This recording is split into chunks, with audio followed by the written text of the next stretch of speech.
Olá pessoal, eu sou o professor Adriano Viário e mais uma vez com meu parceiro Fernando Drummond começamos outro episódio do Arquivo Estranho, direto da praia de Copacabana, na cidade mais bela do mundo. Mais uma vez aqui com o nosso ufólogo titular, Arthur Neto. Arthur, caso Varginha, primeiro fiquem calmos, a gente não vai fazer especial de Varginha ainda, porque Varginha dá para fazer muita coisa. Mas voltou para a pauta a questão de existem vídeos, não existem vídeos dessas criaturas do caso Varginha. Primeiramente, quero saber de ti, por que isso voltou à pauta agora? Tem alguma coisa a ver com os documentários produzidos recentemente?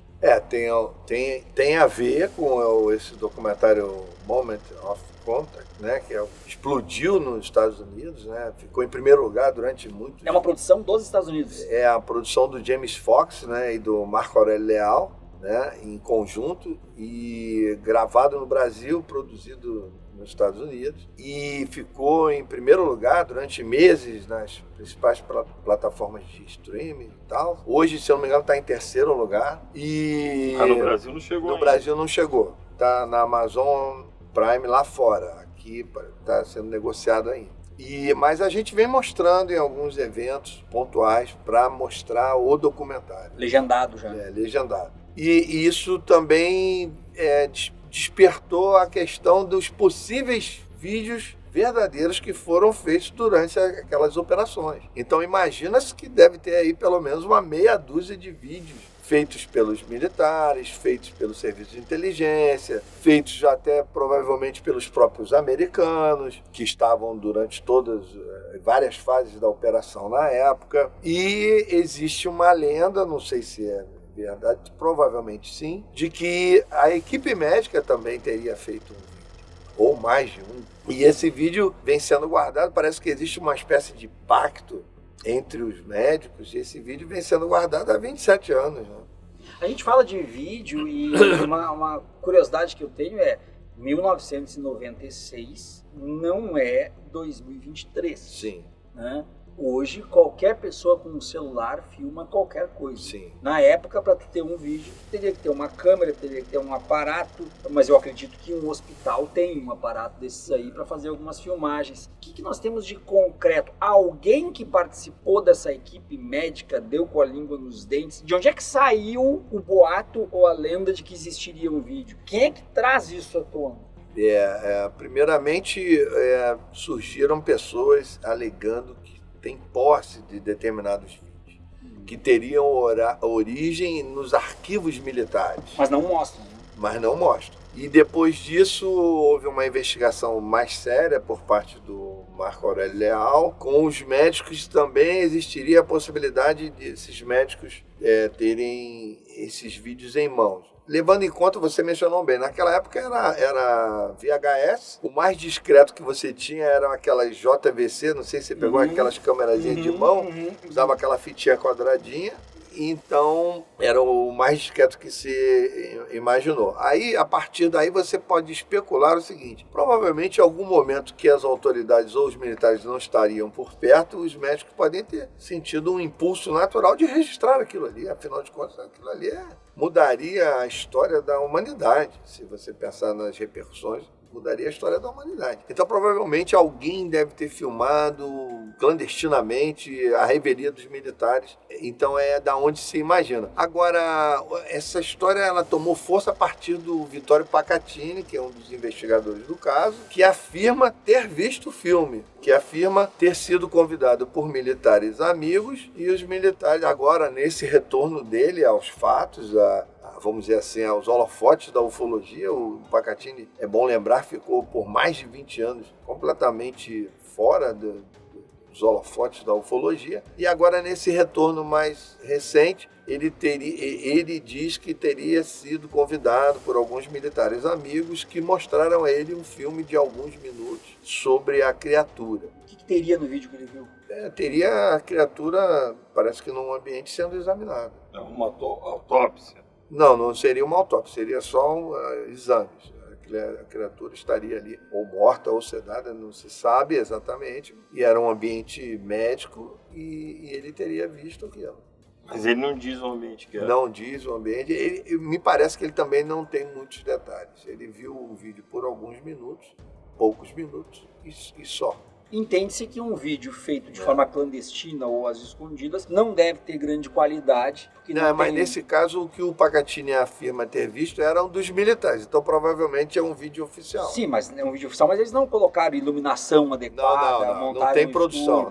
Não tem produção. É tudo muito ali feito ao vivo ali na As pressas, pega uma câmera aqui e faz, Exatamente. a qualidade que der pra sair, saiu, a iluminação que der pra sair, saiu. Mas então a gente tá falando de um vídeo, um suposto vídeo do caso Varginha, em um ambiente, a princípio, de hospital, de uma criatura alienígena sendo analisada. Quem diz que tem o vídeo não mostra, quem diz que viu não sabe maiores detalhes do que viu, e a gente volta a essa polêmica depois do documentário do James Fox. 96 para 2023, 27 anos. 27, ou seja, estourou o primeiro prazo de supostos sigilos de documentação, né, porque seria 25 anos os primeiros sigilos, que depois parece que renovaram de novo esses sigilos. O que o ufólogo Arthur Neto pensa disso? Existe? Não existe? Estão mentindo? Estão enchendo linguiça? Sobre os vídeos? Sobre os vídeos. Acredito plenamente que existam os vídeos. Baseado em quê? Por quê? Baseado nesse conjunto de fatores. Inclusive, no documentário do James Fox, tem uma testemunha que fala sobre o momento que viu, não viu o rosto da criatura, mas viu os pés, viu a criatura lá coberta numa maca, numa sala onde tinham militares, tinham médicos. E ele é taxativo. Um dos militares tinha uma câmera de vídeo pendurada no ombro. Não estava usando naquele momento que ele viu, mas estava com a câmera. Existe até uma ilustração sobre isso, que ilustra esse fato, esse momento. Então, quer dizer, com certeza absoluta, imagina-se que, até por uma questão institucional, todas as, ou melhor, grande parte dessas fases dessa operação devem ter sido filmadas. Provavelmente até durante as capturas. Existe um vídeo. É importante dizer. Só voltando às capturas. Como seriam capturados? Como foram capturados esses criaturas? As últimas informações, elas determinam que essas criaturas foram capturadas mesmo ao estilo de captura de animais, onde foram utilizadas redes e tudo mais, e que as primeiras criaturas teriam sido abatidas imediatamente. Mortas. Imediatamente. Que motivo leva o médico legista Badan Palhares, famosíssimo em casos do PC Farias, mas a negar isso peremptoriamente? Porque isso é uma questão de segurança nacional, é um protocolo internacional de procedimentos, de ação, da forma como agir nesses casos, e a forma mais padrão, mais básica é negar absolutamente. Todas as pessoas que participaram dessas possíveis operações, elas estão sob sigilo. Provavelmente assinam algum documento de confidencialidade, né? E fora as questões que devem estar sobre o jugo de algumas restrições em suas vidas, em suas carreiras, caso venham a tornar isso público, né? Então isso é muito sério. Tanto é isso que eu queria falar. Isso é tão sério que, por exemplo, vamos dizer assim, esse mito de que existe esse pacto entre os médicos e que eles têm o filme, mas que eles não teriam nenhum interesse em revelar, mesmo a custa de valores muito altos, porque em algum momento o próprio produtor do documentário, James Fox, fez uma oferta. É público isso, ele foi num programa, num podcast, e o Marcão ligou para ele e ao vivo, em áudio, falando ao vivo no programa, ele fez uma oferta. Ele fez uma oferta de $200 mil, que nos nossos valores seria o que hoje? 1,2 milhão, R$1 milhão. Aí você imagina o seguinte, vamos imaginar que o pacto, esse dito pacto entre os médicos, seriam 5 médicos. 5 médicos. R$1 milhão vai dar 200 mil para cada um. 200 mil é suficiente para você revelar algo desse nível. Mas agora eu tenho que te fazer uma pergunta. Eu tenho que te fazer uma pergunta assim, ó. Eu até falar olhando para a câmera. Arthur, por que cacete, um grande cineasta americano documentarista faz um puta de um documentário sobre Varginha e no Brasil ninguém faz. Por que alguém de fora, 25 anos depois, fez um baita de um documentário e aqui dentro não é notícia pra ninguém? A Globo não pode falar, a Band não pode falar, isso é mimimi, isso é... E os caras vêm de lá pra cá, com todo o transporte que tem, logística que tem, faz isso com investimento, evidentemente, e estouram. E outra, bem feito pra nós, lançaram o primeiro lá. E a população aqui não tem condições ainda de ver. Não, e vai ter que pagar pra ver. Vai ter que pagar pra ver, porque lá fora é $20, R$100 pra você ter direito a assistir pela Amazon Prime. Então, esse tipo de coisas que a gente não consegue entender. Eles não conseguem enxergar que a ufologia, ela vem se popularizando, vem até antes de tu continuar, tu não acha isso uma baita, uma canalice, cara, de uma safadeza? Eu acho. Tu que trabalha com cultura, com produção cultural, cara. Sim, e eu acho que vai além disso, né? O que deve ter rolado de grana, pelo amor de Deus, até pra cobrir essas ofertas e tal, deve ter rolado de grana, não é só um contrato. A gente fala, Arthur, eu não sei se chega a esse ponto, não. Arthur, a gente fala que Varginha é o caso Roswell brasileiro. Muita gente fala isso aí, né? Alguns falam que é maior que o caso Roswell. Pô, o caso Roswell brasileiro, mas o cara não fez um documentário sobre o caso Roswell, o cara fez sobre Varginha. Exatamente. E a gente aqui não. Exatamente. Agora tem um aspecto... Por que você acha isso? Você acha que é porque é um tema... Eu acho que tem uma coisa que é predominante, que é a cabeça dos produtores, dos cineastas brasileiros. Eu vou aqui dar um spoiler aqui. Sim, tu vai buscar patrocínio e ninguém te patrocina também. Eu vou dar um spoiler aqui sem nenhum problema. Eu tenho o direito de filme, ficção, longa-metragem do caso Varginha registrado desde 2010. Ninguém incentiva. Eu tenho um roteiro, claro, um roteiro feito, entre aspas, de forma amadora. Não fui eu que fiz, foi um roteirista, mas é um roteirista que não tem a experiência dos grandes roteiristas, como você é um dos grandes roteiristas. Então, quer dizer... Mas eu vou dizer uma coisa pra ti, ó. Se alguém tá nos vendo ali e disser, não, vamos entrar em contato com o Arthur agora pra fazer. Não, agora quem vai fazer vai ser o Arquivo Estranho.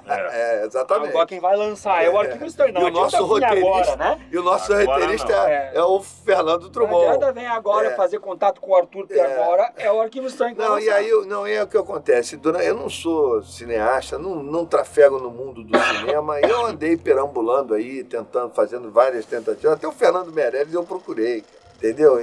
E você percebe o seguinte, eu conversei com alguns cineastas, alguns foram muito educados, orientaram, nos deram a realidade do momento. Por exemplo, um cara como o Fernando Meirelles tem mais de 100 projetos na gaveta dele, esperando. E fora os projetos pessoais dele, que ele quer realizar. Mas então, também tem uma coisa aí, tá provado então que também a população dos Estados Unidos existe público para consumir mais do que tem aqui para consumir? Não, isso aí é uma avaliação que eu não estou capacitado para fazer, mas eu acredito que... A população é muito maior também, né? Não, e hoje é mundial, né? Hoje o nível da comunicação, ela é eu percebo, claro que nós não temos pesquisas. Hoje o público ele é mundial. Claro que nós não temos pesquisas para avaliar, mas eu percebo que no Brasil tem muita gente que gosta, mas tem vergonha de dizer que gosta. Sim, não, mas isso que é concluir. Os cineastas, se ele não acredita na questão extraterrestre, se ele não tem nenhuma identificação com essa questão do extraterrestre, ele não compra o projeto. Eu conheci um cineasta, uma pessoa premiada e tal, a gente conversou... Quando falou que era coisa de extraterrestre, de ET de Varginha, já fez aquela cara de desprezo total, porque no subconsciente coletivo da população, o caso Varginha é uma grande brincadeira, é uma grande chacota, uma coisa Mas isso não é muito por causa da própria exploração do turismo de Varginha? Não, a exploração ela foi pífia. Eu sei, mas você entra na cidade, já tem lá uma loja com ETzinho verde... Então isso não é um pouco de achincalhar com o fenômeno? Não, acho que isso não compromete. Na realidade, isso seria uma repercussão natural, que, pelo contrário, não tira a credibilidade do fato. Eu acredito até que acrescenta, vamos dizer assim, acrescenta um aspecto histórico, um aspecto... Preservação de patrimônio, Preservação de patrimônio que realmente aconteceu. Sim, mas o que eu digo é o seguinte, por exemplo, você vai aqui no Rio de Janeiro no Paço Imperial, né? O Paço Imperial, vai lá, tem um guia, mostra, aqui teve Dom João, Dona Maria Louca e tal, aqui dormia tal, né? Ponto. Né? A Bahia faz muito isso, Salvador faz muito isso.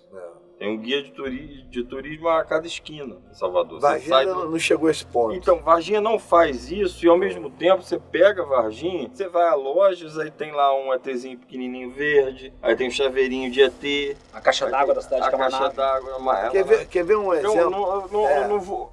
A gente volta à vulgarização, não vulgariza. Banaliza um fenômeno que deveria ser muito estudado ao invés de ser explorado. E aí sim, explorado no mau sentido da palavra. Mas já houve uma banalização desde o início. Na época o Caceta e Planeta foi lá fazer achincalhar e as pessoas na rua sentiam vergonha. Claro. Então tem uma série de aspectos que já vem lá de trás. Mas, por exemplo, vou te dar um exemplo aqui que isso me incomoda bastante. Por exemplo, a primeira pessoa a chegar em Varginha, 2 dias depois dos fatos, das meninas terem visto a coisa ter explodido. Até então explodiu só no meio da ufologia, ainda não tinha chegado a público. A primeira pessoa foi a dona Irene Gran, que é a matriarca da ufologia. Faleceu, né? Faleceu, uma grande pesquisadora. Ela foi com a filha dela, que é a Chica Gran, que é a nossa amiga. A dona Irene era uma lenda da ufologia. É uma lenda, a verdadeira matriarca da ufologia. Inclusive o Petit estudou com ela, Sim, né? Todos os ufólogos daquela geração, todos começaram com a dona Irene Gran. Ela era uma grande ufóloga. Uma grande pesquisadora. E ela foi a primeira pessoa a chegar lá. Quando ela foi para lá, ela já levou com ela, na época era produtor, se eu não me engano, produtor executivo do Fantástico, que era Luiz Petri, que é um dos diretores lá do Fantástico. E ele participou absolutamente de tudo. Na época, o Fantástico deu 2 domingos de Caso Varginha, 2 domingos de 60 pontos de Ibope. 60 pontos na época, o próprio Petri mencionou isso, naquela época, em 96, 60 pontos era final de Copa do Mundo. E o último capítulo da novela, cara. No tempo que as novelas davam Ibope. Você tem ideia, naquela mesma época, o Gugu e o Faustão brigavam no domingo à tarde por 18, 20, 22 pontos. Você vê a desproporcionalidade. Então era Ibope muito alto. E foram 2 domingos de 60 pontos de Ibope. E o Luiz Petri estava lá, participou de tudo, sabe de tudo que aconteceu. Participou das reuniões, sabe exatamente que o fato é fato, que o que aconteceu lá não é brincadeira. E agora, passados 27 anos depois, outro dia foi fazer um especial aí de 50 anos, sei lá, de Fantástico. E achincalhou de novo. E ele foi e negou tudo. E falou barbaridade, falou que era o mudinho lá, entrou na... Ou seja, o próprio cara, que provavelmente a carreira dele em algum momento deve ter tido influência desse Ibope todo que ele gerou, dessa pauta que ele levantou, ou seja, o próprio cara demonstra uma tremenda ingratidão por fatos que provavelmente influenciaram positivamente na carreira dele. Hoje o cara é um grande executivo, diretor da Globo, e o cara vai e achincalha o fato um dos fatos mais sérios da ufologia mundial, e, em vez de hoje está tirando proveito do Ibope. Será que o Fantástico hoje está com essa bola toda de abrir mão de um Ibope de 60 pontos? Eu faço essa pergunta como telespectador, porque aí entra o que você diz, aí vem o cara de fora. Exatamente. Buscar Ibope mundial para um fato que tem uma repercussão a nível mundial, principalmente hoje, 2023, que a gente está aí, o Congresso americano falando de ufologia, o Congresso mexicano falando de ufologia. E outra coisa, né, Arthur e Drummond, teve gente falando assim, o documentário do Fox visando somente lucro, o capitalismo... Se fosse só isso, tinham liberado para o Brasil também, teriam vendido para o Brasil e estariam lucrando com isso. Mas fecharam as portas para o Brasil, mandaram para lá. Há um compromisso com a temática de Varginha, ufologia, mas em especial Varginha, que a gente simplesmente não tem. Nós estamos falando há 27 anos de um fato que, ora ele é banalizado, ora ele é vulgarizado, mas ora ele é revisitado e redescoberto. Mas fica por isso mesmo, parece que as pessoas têm vergonha de falar, enquanto que nos Estados Unidos a postura é outra, as pessoas têm medo de falar. Aqui parece que as pessoas têm vergonha de falar, e isso passa por isso mesmo. Pergunta que eu te faço, voltando à questão dos vídeos, tem uns podcasts aí, a gente ainda não vai citar nomes, mas o pessoal que acompanha sabe, mas tem uns podcasts aí, uns canais aí, com uns participantes que andaram dizendo que viram o vídeo também. Não acredito. Ou um deles que viu o vídeo também. Como é que gente com 1 milhão de seguidores, 500 mil seguidores, vem dizer que viu, mas não prova nada ou não fala absolutamente nada? Tu acha que é possível? Porque uma coisa, Arthur, é militares esconder. Uma coisa é médicos esconder. Médicos que estavam na operação. Estão lá. Uma coisa é policiais, guarda local esconder. Agora, alguém da imprensa vai ter acesso, vai ver...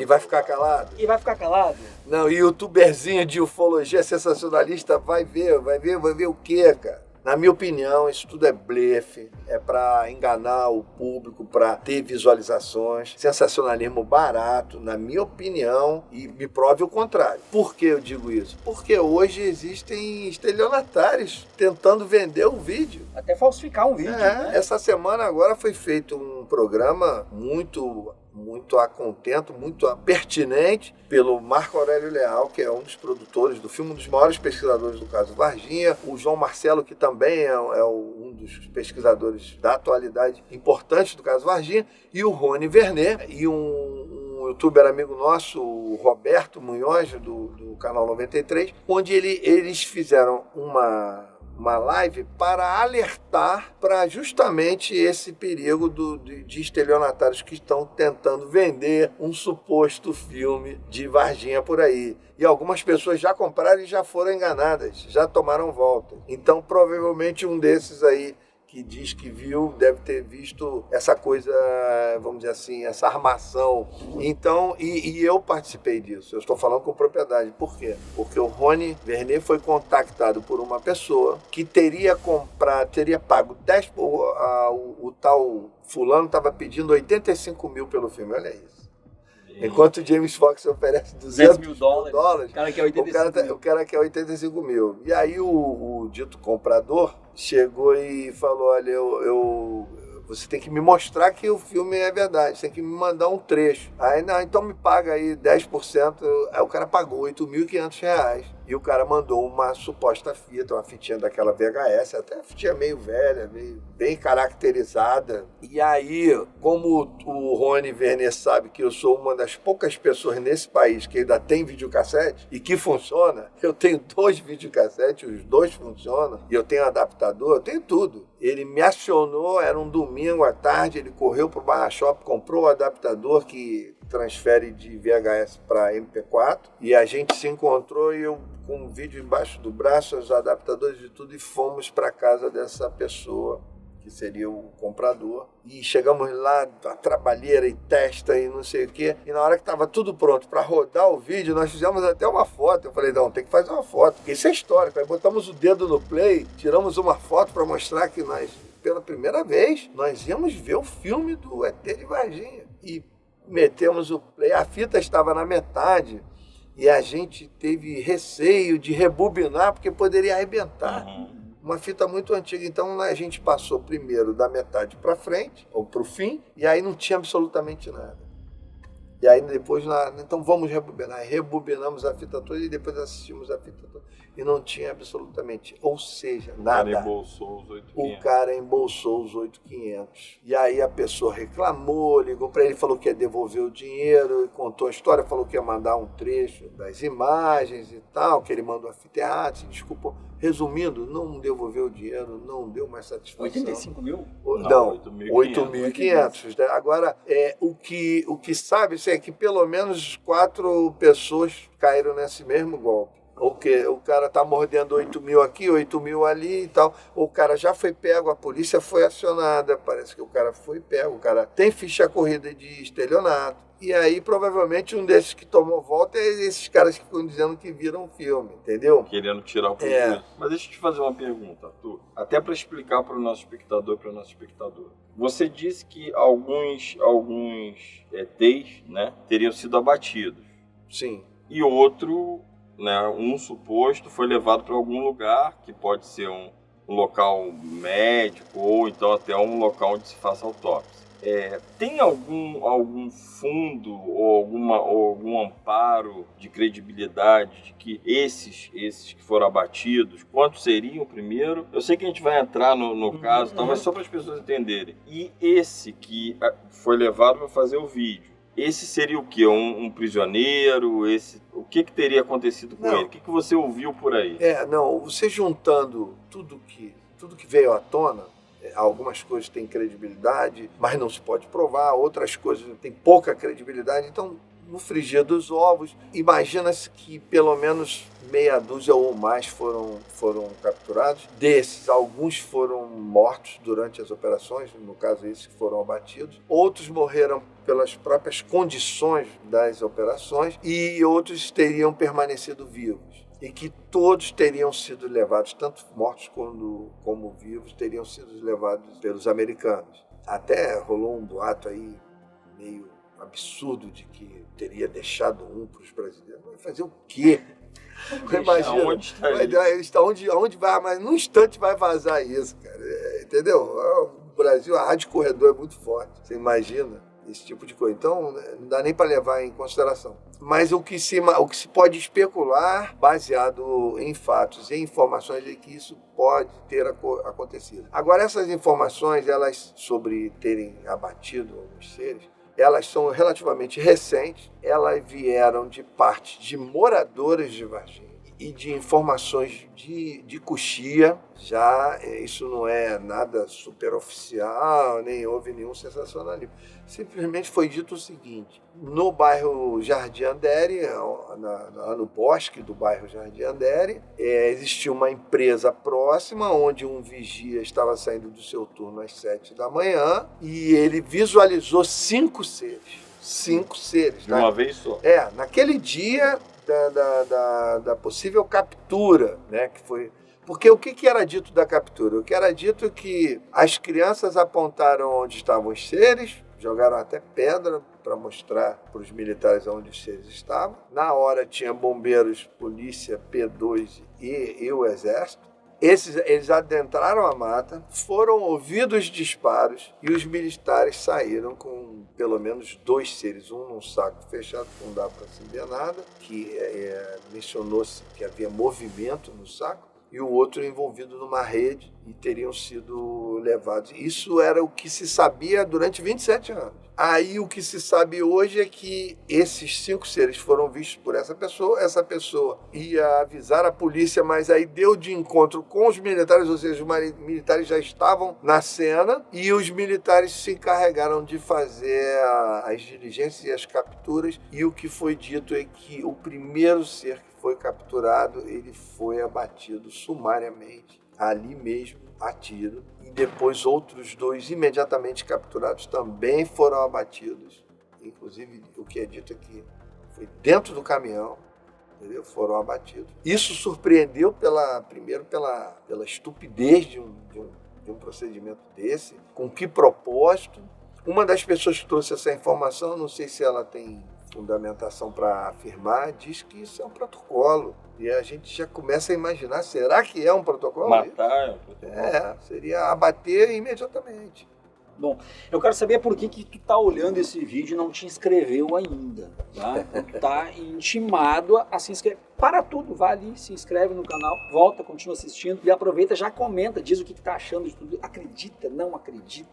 Curte, compartilha, a gente conta contigo. E vire membro. E vire membro, a gente conta contigo também. Arthur, tem muitos amantes da ufologia.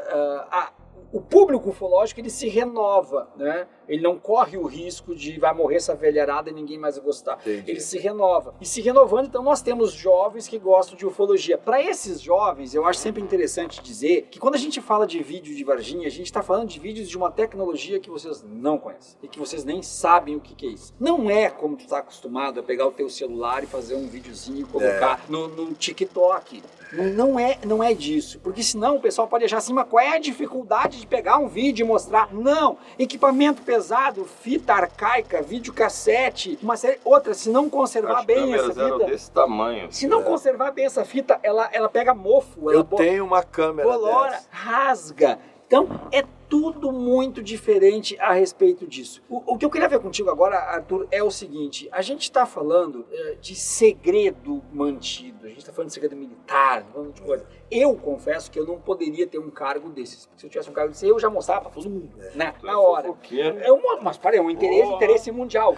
Mas eu acredito, Arthur, mas se o seu soldo tivesse comprometido... Não, eu acho que mais do que isso. Eu acho que deve existir algum tipo de ingerência dos Estados Unidos em relação às outras nações. Com certeza. Do que essa parte. Porque é só isso que eu vejo. Eu sou um coronel das Forças Armadas. Eu quero contar para todo mundo. Mas se tu contar, os Estados Unidos falaram que a consequência vai ser drástica. Para ti, para tua família, para teu país. Só isso justifica. Somente isso. Algum militar, sabe-se de algum militar que tenha dado com a língua nos dentes sobre essas fitas, mesmo com a cara maquiada, com a voz robótica? Alguém falou isso? Sim, existem vídeos. Desde a época.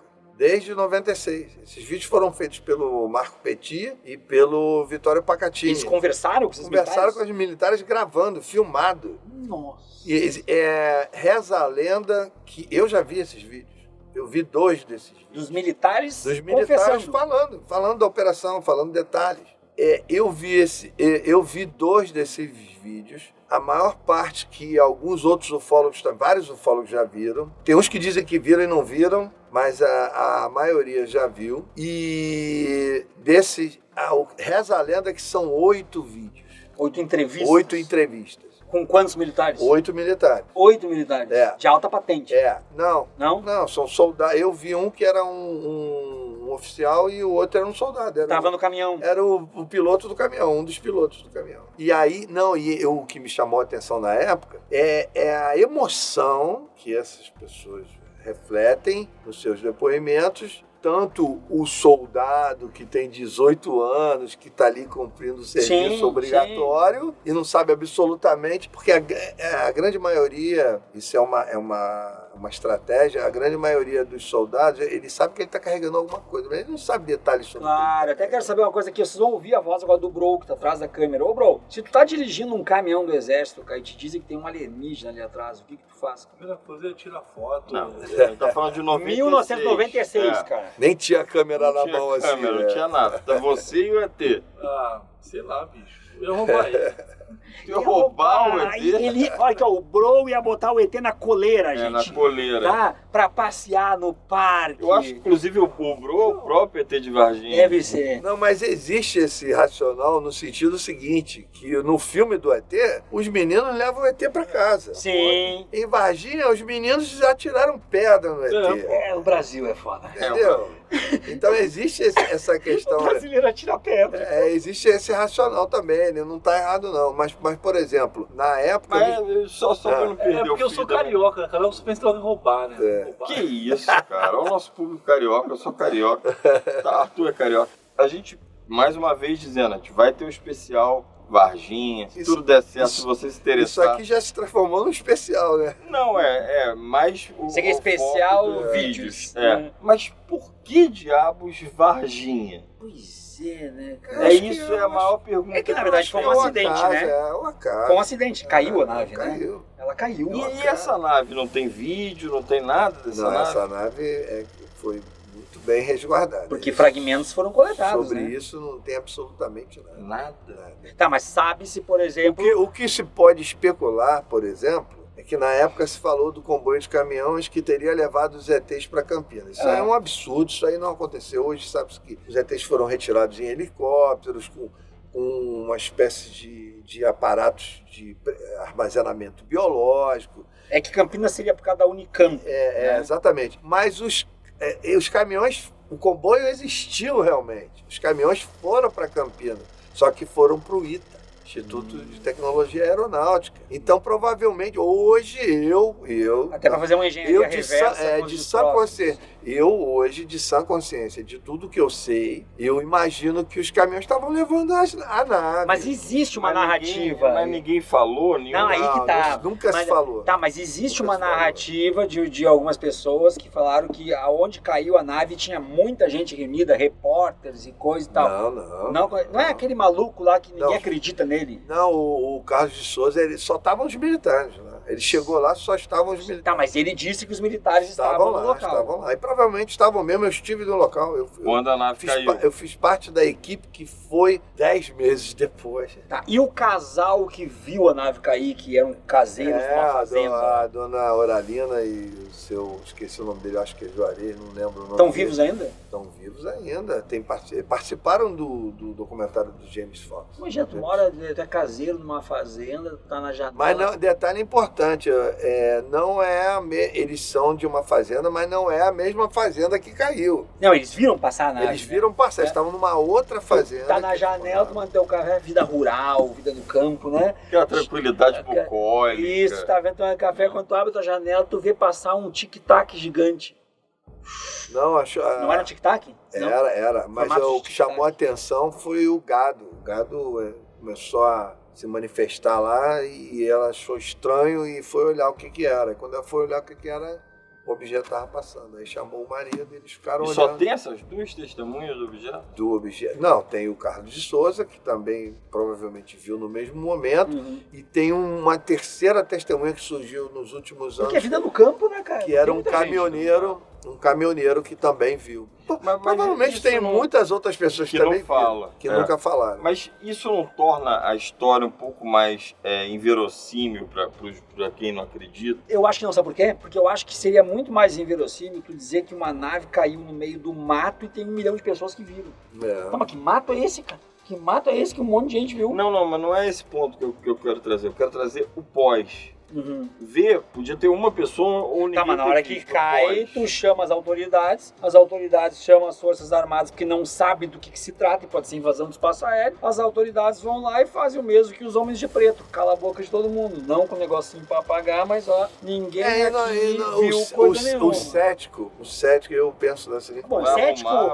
O cético é o seguinte, vai sair no Jornal Nacional e ele não vai acreditar. O cético vai ver, ele vai ver ele não vai acreditar. E vai dizer que aquilo ali é cenografia. Meu pai viu uma nave em cima do relógio da Mesbla no passeio, meu pai nunca acreditou em disco. Na rua do passeio, centro da cidade do Rio de Janeiro. No centro da cidade do Rio de Janeiro. Meu pai era da escola naval, acordou a escola naval inteira às 2 horas da manhã, estava estudando para a prova, ele era candidato a oficial e ele viu e ele gritou e 200 candidatos a oficial viram, teve sindicância, todos foram chamados para depor, meu pai foi chamado para depor e meu pai nunca acreditou em disco voador.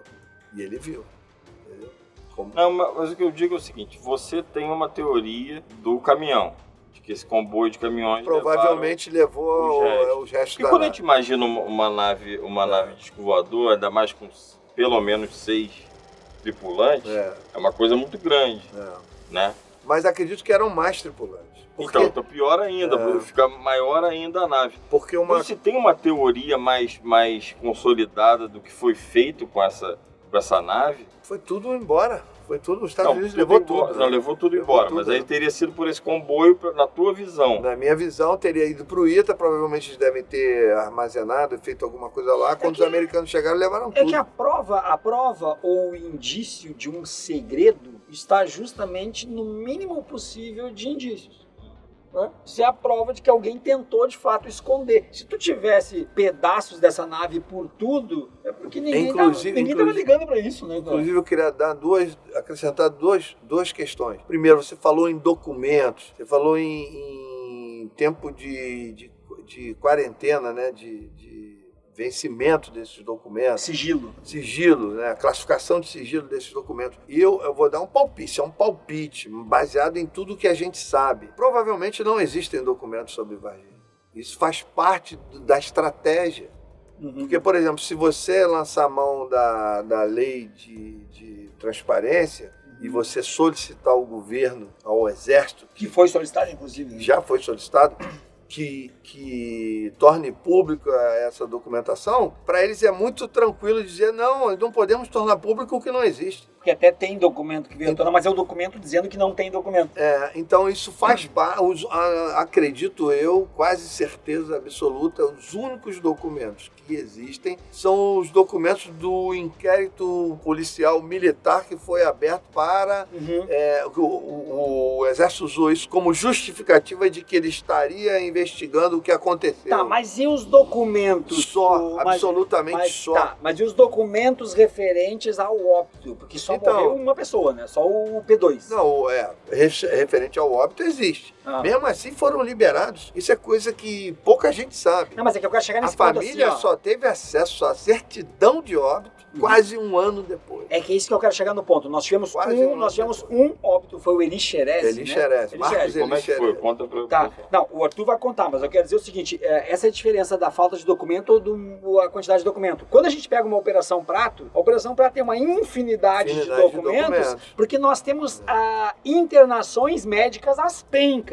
E aí a gente tem laudos psiquiátricos, laudos um monte de coisa do que essas pessoas estavam sofrendo. Mas a Operação Prato tem uma característica diferente, porque ela era uma missão militar. Exatamente. Só que Varginha tem só um óbito. Apesar de tentar parecer que não, era uma missão militar. Foi dado o nome, geraram-se croquis dos depoimentos, dos tipos de objetos que estavam aparecendo. Então foi completamente diferente. Varginha, já tendo como escola a Operação Prato, qual é a estratégia? Se eu sou o comandante da operação toda, não pode ser gerado nenhum documento. Marco Eli Xerez morreu como e por quê? E dessa forma a gente vai encaminhando o final do nosso episódio. Mas antes disso eu tenho uma coisinha para falar. Então vamos lá. O que acontece? Marco Eli Xerez era um soldado, um soldado da Polícia Militar de Minas Gerais, alocado em Varginha, mas ele era da inteligência, ou seja, ele era um P2, e ele junto com outro colega, P2 também, durante aquele dia, na noite daquele dia que as meninas viram o ET e que tudo estourou, durante aquela noite eles estariam fazendo diligência, porque eles sabiam o que estava acontecendo. Existe uma controvérsia porque, por exemplo, na época a irmã dele disse que ele não estava em serviço, ou melhor, que ele estava em serviço, e as informações que nós temos hoje é de que ele não estava em serviço, ou seja, ele estava em serviço, ele tinha saído do serviço e o colega dele estava de folga, ou seja, os dois não estavam em missão oficial. Mas ele teria dito para a irmã que tinha uma coisa misteriosa para ele resolver. Sim, né? Mas ele sabia, como eles sabiam de tudo que estava acontecendo, eles resolveram dar um rolê por eles próprios. E nessa hora, porque foi durante a tempestade que é dita que nunca houve uma tempestade como aquela daquela noite, nem antes nem depois. E durante essa tempestade eles fizeram uma curva fechada numa área do bairro Jardim Andere ali, bem mais erma, e eles deram de cara com a criatura. Ou seja, durante esses 27 anos, sempre se achou que eles capturaram a criatura. O que é dito hoje é de que eles não capturaram a criatura, eles socorreram. Aí para aí, tá o Bro no volante, tá o Drummond na carona, uma tempestade do cão, tu dobra a esquina, chovendo, e vem na tua direção um bicho desse tamanho de outro planeta. E aí tem gente na internet que fala, mas o que o cara teve que pegar o bicho? Eu pegava também, cara. É óbvio. Não, o que foi dito é que não pegava, Bro? É óbvio. Com certeza. Como é que não vou pegar? Mas tu não sabe de onde é que vem. Mas é por isso mesmo? Se é um cachorro, eu não vou parar, cara. O que foi dito é que eles... Seu cachorro parava também. O que foi dito é que eles foram pegos de surpresa. Mas antes de pegar, eu passava por cima dele. Que Nossa isso? Senhora! Meu Deus! Esse é o terráqueo. Esse é o terráqueo. Esse é o Bro. Esse é o terráqueo. Continua, Arthur. Não, mas o que é dito é que eles teriam tentado frear, não conseguiram, abarroaram o ser. E aí, o que foi dito é o seguinte, ele não capturou o ser, ele foi socorrer o ser. Ou seja, o cara sofreu algum tipo de... Ele atropelou, socorreu, levou para o hospital, sofreu algum tipo de contaminação, veio a falecer 20 e tantos dias depois por conta de ter tido um ato de solidariedade para com aquele ser. Né? E levando-se em conta de que eles sabiam que a operação estava em andamento, de que o hospital já tinha uma área reservada. E ele fala com a irmã quando ele volta para casa depois disso tudo. Volta depois disso tudo, que ele chegou em casa e viu a televisão e estava passando sobre o que estava acontecendo na cidade, ele desligou a televisão bruscamente, falou, isso aí vai dar pano muito para manga, eu não quero que fale nisso aqui e tal. E o que consta no óbito? Qual foi o motivo da morte? O que consta é que ele foi vítima de uma septicemia por conta de uma baixa imunológica aguda. Agora vai dizer, mas qualquer um pode ter isso. A gente está falando de um policial que tinha um tipo atlético. Capoeirista, 23 anos. Capoeirista, um jovem, 23 anos. rígido, ou seja, muita saúde e tal. E agora, tipo Bro, assim, né? Tipo Bro fisicamente, assim, né? Gostoso. Não é. Agora, o que eu queria acrescentar é o seguinte. Existe um filme de uma criatura que eu, há 2 anos ou 3 anos atrás, eu vi esse filme. A primeira impressão que eu tive é de que era um fake de mau gosto, muito mal feito. Eu olhei e falei, não, isso aí é lixo. E eu ignorei completamente. Te dá muito, só uma pergunta dentro da questão. Te dá muita raiva quando você vê essas fakes? Dá pela você raciocinar qual é a intenção de quem produziu aquilo. Ou seja, o cara, primeiro, ele tem um nível de ingenuidade, porque ele acha que vai enganar com aquele troço, como se nós... E prejudica quem crê. Ao mesmo tempo, ele está buscando sensacionalismo, uma coisa ridícula, isso aí só, como você falou, denigre... Mas tu tá falando de um caso que não era fake, tu pensou que fosse fake? Então, há 2, 3 anos atrás, eu achei que fosse fake. E há 1 ano atrás, mais ou menos, eu recebi esse vídeo de novo e eu parei para dar uma olhada e falei, não, cara, isso aqui não tem cara de ser fake. Eu comecei a prestar atenção e aí eu postei essa imagem. Não se sabe a origem, o que se sabe é que veio da Deep Web. Não tem dono, não tem pai essa imagem. Não se sabe a origem, ela veio da Deep Web. E aí é o seguinte, eu comecei a ver, cara, e hoje eu mudei completamente a minha opinião sobre aquela imagem. E eu cheguei a comentar num podcast sobre essa imagem que eu tinha postado no meu canal. Essa imagem, ela tem um quê de naturalidade, de uma cena real, que chama muita atenção. E aí, volto a dizer, você não pode assistir a imagem com esse olhar de que alguém botou uma luz, alguém teve tempo de fazer uma boa fotografia. Não é isso. Ali é uma imagem e aí eu durante o podcast que eu estava explicando algumas características dessa imagem, eu me arrisquei um palpite de que provavelmente tem características daquela criatura ali que poderia ser um dos seres de Varginha. Tranquilamente pode ser um dos seres de Varginha. Pode ser um filme de uma das capturas feito por algum soldado e que não tem como mostrar aquilo e aí jogou na Deep Web. Ou de algum americano, ou de algum soldado brasileiro, ou de algum oficial, aí podemos especular. Porque você vê claramente o seguinte, eu vou mencionar a cena aqui. É uma criatura muito...